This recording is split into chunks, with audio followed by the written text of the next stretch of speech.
All right, module number 4. This is all of the targeting options that are available to you. So let's go ahead and break these down in AdWords. I'll break them down, explain how they all work, and we'll go from there. Now, if you remember, TubeSift is for, let me actually pull up TubeSift. So TubeSift is for finding monetized video placements, right?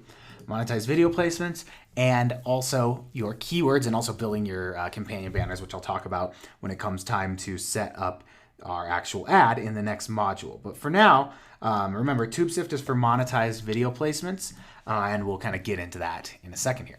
So what we're looking at here is our targeting options, and I'll show you this when we actually set everything up, but there's keywords right here. So keywords, it's pretty self-explanatory. I'm not keyword targeting in this particular ad, but keyword targeting, you basically just you're able to add keywords. So what I'm going to do is I'm going to use TubeSift for this. I'm just going to come to keywords, and I'm going to type in like a base thing. Sometimes I turn off the suffix when I'm first starting, and I'll just type in something. Let's just use makeup tutorials because it's popping up.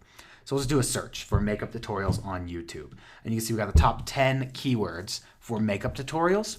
And these are what people are looking for. If we're doing like bass fishing, that might be something we do right here.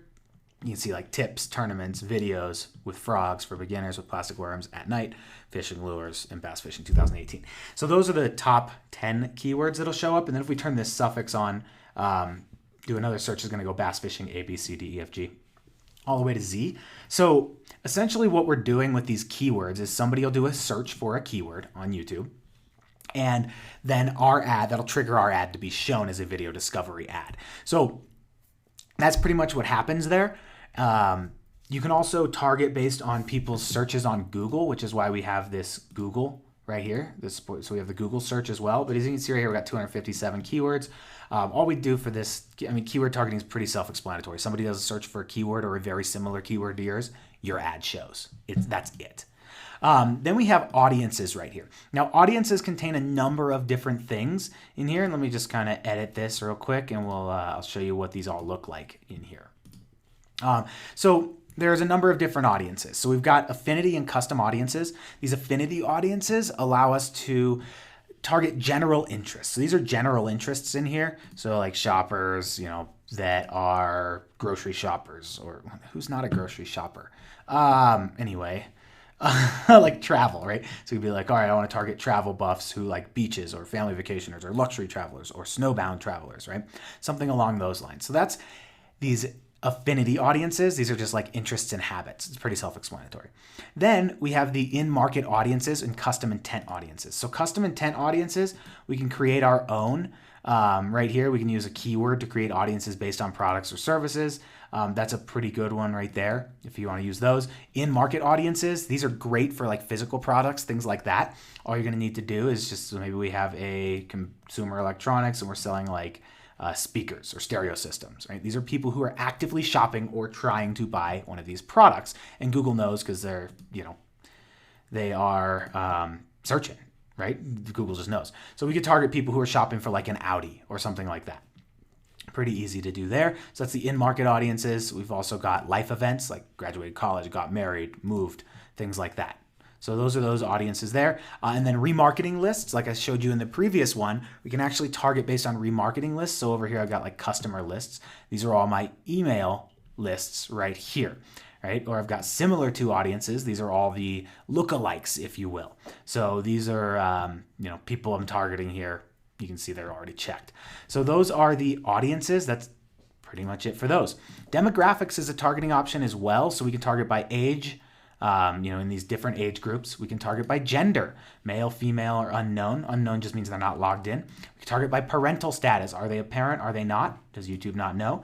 We can target by household income, 50% or lower 50, 41 to 50, 31 to 40, 21 to, and you can basically see how all that works. So that's the income. We can also, exclude things there as well. Now, topic targeting is going to allow you to target based on topics of videos that people are working on or that people are watching. These work okay, but let's say we're targeting people who are like, watching a video. Maybe we have an allergy product. We can target people watching videos about allergies. And that it's kind of a blanket them all kind of thing. This does not work as well as placements. always start with placements. I always start with placements and keywords, but I just want to show topics. Then we get into placements. These are from TubeSift, right? So we just come over here and let's just do bass fishing. So we'll do a search for bass fishing. We'll throw in like 20. When it comes to placement targeting, I like to throw in hundreds of these placements. The more, the better. The more you have plugged in, the better off you're going to be. So this will hit 20 in a second here. We'll just kind of leave that at the 20 once it hits it for time's sake. But essentially what I do is I do bass fishing, and then I remember some of the other keywords were like bass fishing with a frog, bass fishing 2018, bass fishing tournaments, right? All that. So with these, we'll just show all the videos. We'll just click get links. We can copy these. Obviously, you'd go through them. Check out the TubeSift training tutorials right over here. That's going to help you get all that going. But yeah, you can see how you can make your placement lists, all that. So all we're going to do on Google Ads is just add our placements to these particular placements when we add placement targeting. So that is all of the targeting. Oh, and then we have locations. So we have geo-targeting. That's pretty self-explanatory. You know, basically you can see most of my targeting is in the US, but most of my spend is in the US anyway, so it's all good. So basically you can target specific locations in here as well, and I'll get into that when we do the ad campaign setup.